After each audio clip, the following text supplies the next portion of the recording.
So, when I think of the Hunley, I'm thinking of the ship, the final submersible creation of the Confederacy, and the most successful, arguably. The Hunley definitely established its place in history as being the first submarine to ever successfully attack and sink an enemy ship.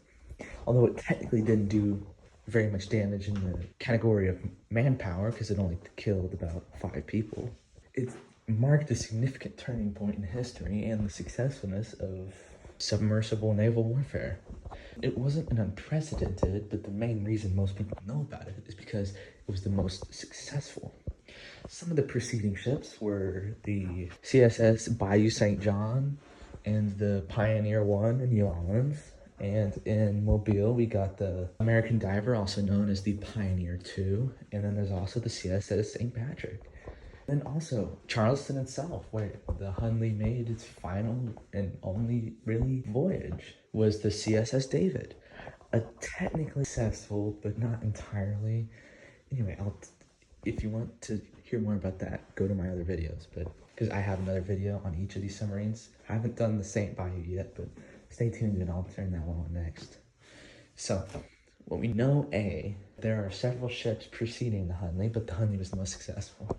That's just a very interesting thing that makes it such a famous ship, is that it was the first majorly successful and fully submersible ship. The other ones I talked about, like the CSS St. Patrick and the David, they were semi-submersible. And then there were ones like the I mentioned that weren't semi-submersible. They were fully submersible, but they never saw action because they had to be scuttled before Union troops could get them. So, I had for the video, you obviously know about I hope you know about the successful attack of the Hunley against the USS Housatonic, which the Confederate ship, the CSS HL Hunley, sunk on the night, I can't remember which date it was, but still, nonetheless, on the generally 8:45 p.m. general area of 1864.